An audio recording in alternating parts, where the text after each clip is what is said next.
AB Siddiqur রহমানের নির্বাচনী প্রতিশ্রুতি, আধুনিক ও সমৃদ্ধ গফরগাঁওয়ের রূপরেখা। ময়মনসিংহ বিভাগীয় প্রধান মোফাজ্জল হোসেনের প্রতিবেদনে। গফরগাঁওয়ের আপামর জনতার স্বপ্নসারথী হিসেবে এবি সিদ্দিকুর রহমান একগুচ্ছ যুগান্তকারী উন্নয়ন পরিকল্পনা হাতে নিয়েছেন। তার লক্ষ্য কেবল অবকাঠামো উন্নয়ন নয়, বরং একটি শিক্ষিত, নিরাপদ ও স্বনির্ভর গফরগাঁও গড়ে তোলা। প্রশাসনিক ও চিকিৎসা সেবায় নতুন দিগন্ত। পাগলা থানাকে উপজেলায় রূপান্তর। পাগলাবাসীর দীর্ঘদিনের প্রাণের দাবি পূরণে পাগলা থানাকে পূর্ণাঙ্গ উপজেলায় রূপান্তর করা হবে।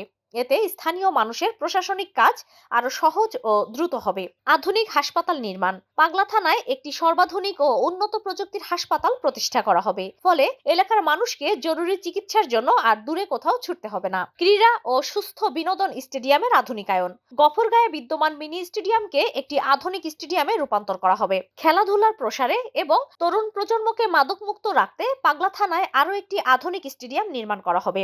নদীর পাড়ে জগিং পার্ক। শহরবাসীর স্বাস্থ্য সচেতনতা ও বিকেলের বিনোদনের জন্য ব্রহ্মপুত্র নদীর ব্রিজের পাশে একটি মনোরম জগিং মাঠ ও পার্ক তৈরি করা হবে।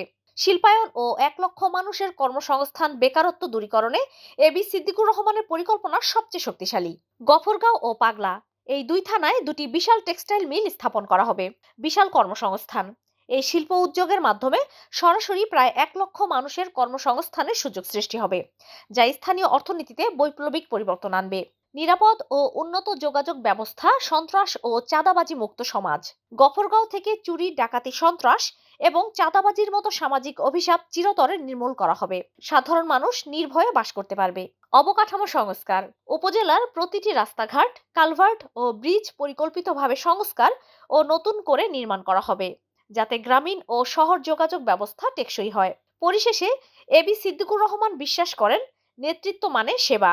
তিনি চান গফরগাঁওয়ের প্রতিটি ঘর হবে নিরাপদ এবং প্রতিটি হাত হবে কর্মীর হাত।